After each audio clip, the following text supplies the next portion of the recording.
1947 সালের 15ই আগস্ট ভারতের স্বাধীনতা। কিন্তু জানেন কি, সারা দেশের জন্য এই স্বাধীনতা আনন্দ উল্লাস বয়ে আনলেও বাংলা আর পাঞ্জাবের জন্য তা ছিল যন্ত্রণার। এই দুই রাজ্য দেখেছিল দেশভাগের যন্ত্রণা। স্বাধীনতার আনন্দ বদলে গিয়েছিল দেশভাগের কষ্টে। রাতারাতি পর হয়ে গেছিল পড়শি স্বজন, মাঝখান থেকে উঠে গিয়েছিল কাঁটাতার। বাংলা আর পাঞ্জাব প্রদেশেই সব থেকে বেশি লেগেছিল দেশভাগের ঝাপটা। বাংলা আর পাঞ্জাবে মুসলিম প্রাধান্য না থাকলেও কিভাবে প্রভাব বিস্তার করেছিল মুসলিম লীগ, কিভাবে জন্ম হয়েছিল পাকিস্তানের, আজ আপনাদের জানাবো সেই অজানা ইতিহাস। মোহাম্মদ আলী জিন্নার দ্বিজাতি তত্ত্বের উপর ভিত্তি করে ভারত ভাগের জিগির উঠল। তার সরাসরি প্রভাব পড়ল বাংলা আর পাঞ্জাবে। বাংলা আর পাঞ্জাব দুই জায়গাতেই হলো ব্যাপক রায়ট। লোকজনকে কেটে গাড়িতে বোঝাই করে সীমান্তের ওপারে ফেলে দিয়ে আসা হলো। কিন্তু একটা বিষয় মনে রাখতে হবে, বাংলায় আর পাঞ্জাবে এর আগে কিন্তু মুসলিম লীগের একক কোনো দল ছিল না। 1937 সালে ব্রিটিশ ভারতের বিভিন্ন প্রদেশে যখন নির্বাচন হয়েছিল, সেই সময় বাংলা আর পাঞ্জাবে মুসলিম লীগ বা মুসলিমদের কোনো একক দল ছিল না। মুসলিম লীগের জন্ম হয়েছিল 1907 সালে। এর প্রতিষ্ঠাতা ঢাকার নবাব সলিমুল্লাহ।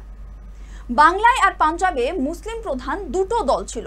পাঞ্জাবে ছিল পাঞ্জাব ইউনিয়ন পার্টি আর বাংলায় ছিল কৃষক প্রজা পার্টি। তবে যেহেতু বাংলায় কৃষকদের মধ্যে মুসলিম আধিক্য ছিল, সেজন্য কৃষক প্রজা পার্টি যেটা ছিল তার মধ্যে মুসলিম আধিক্য ছিল। এর নেতা ছিলেন ফজলুল হক।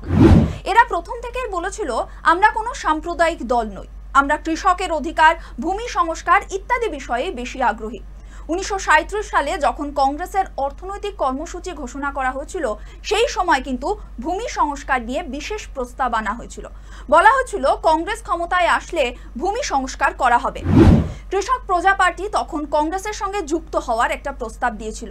কিন্তু যে কোনো কারণেই হোক, কংগ্রেসের উচ্চ নেতৃত্বরা যেমন নেহেরু, বল্লভভাই প্যাটেল, তারা কিন্তু এই প্রস্তাব তখন গ্রহণ করেননি। এর ফলে কংগ্রেসের সঙ্গে কৃষক প্রজা পার্টির যুক্ত হওয়া হলো না। এর ফলে কংগ্রেস একাই নির্বাচন লড়েছিল। যদিও সুভাষচন্দ্র বোস সেই সময় কিন্তু কংগ্রেসে ছিলেন, তিনি আবার চেয়েছিলেন কৃষক প্রজা পার্টি কংগ্রেসের সঙ্গে অ্যালায়েন্স করুক এবং এই অ্যালায়েন্স করলে হিন্দু মুসলিমের মধ্যে একটা যোগসূত্র স্থাপন হবে এবং বাংলা ভাগের কোনো সম্ভাবনা থাকবে না। কিন্তু যাই হোক, সেটা সম্ভব হলো না। কৃষক প্রজা পার্টি মুসলিম লীগের সঙ্গে যুক্ত হলো এবং একটা সময় কৃষক প্রজা পার্টির আর অস্তিত্বই রইল না, মুসলিম লীগের মধ্যেই সামিল হয়ে গেল। মুসলিম লীগ এককভাবে লড়লে দেশভাগ কিন্তু সম্ভব ছিল না। জিন্নার পক্ষেও দেশভাগ করা কিন্তু সম্ভব হতো না।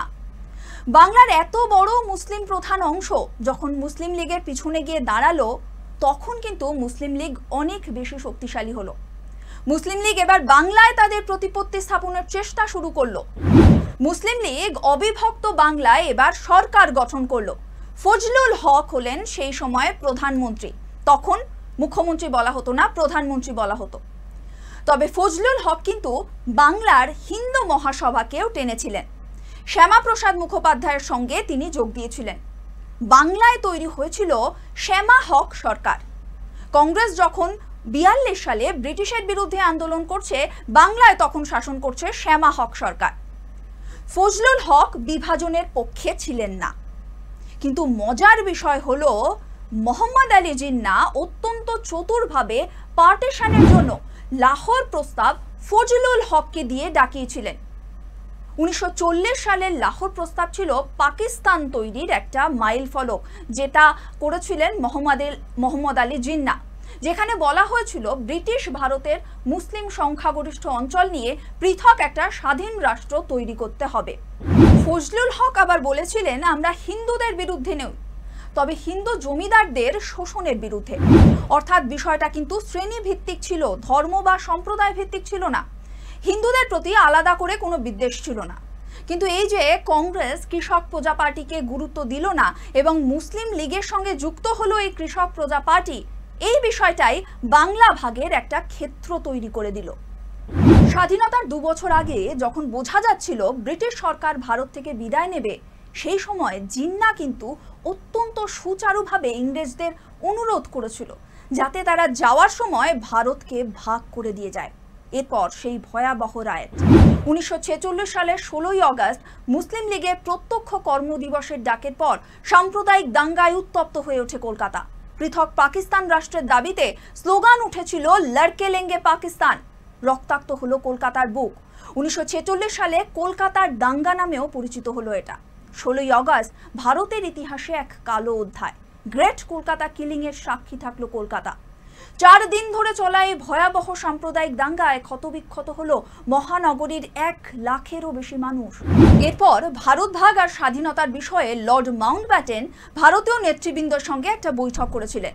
1947 সালের 3রা জুন সন্ধ্যা 7টার দিকে সব শীর্ষ নেতা আনুষ্ঠানিকভাবে 2 পৃথক দেশ গঠনের সম্মতি প্রদান করেছিলেন। লর্ড মাউন্টব্যাটেন প্রথম বক্তৃতা দিয়েছিলেন। এরপর নেহেরু হিন্দিতে বলেছিলেন, বেদনা ও যন্ত্রণার মধ্যে ভারতের মহান ভবিষ্যৎ তৈরি হচ্ছে। এরপর জিন্নার পালা এলে তিনি ইংরেজিতে ভাষণ দেন এবং পাকিস্তান জিন্দাবাদ স্লোগান দিয়ে তার বক্তব্য শেষ করেন। পরে মাউন্টব্যাটেন ঘোষণা করেছিলেন 1947 সালের 15ই আগস্ট ভারতের হাতে ক্ষমতা তুলে দেওয়া হবে।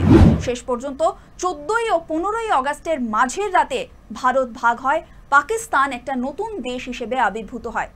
ব্রিটিশ ভারতের বিভাজনের পর 2টি প্রধান অংশ নিয়ে গঠিত হয়েছিল পাকিস্তান। পশ্চিম পাকিস্তান, যা বর্তমানে পাকিস্তান নামে পরিচিত, আর পূর্ব পাকিস্তান, যা বর্তমানে বাংলাদেশ নামে পরিচিত।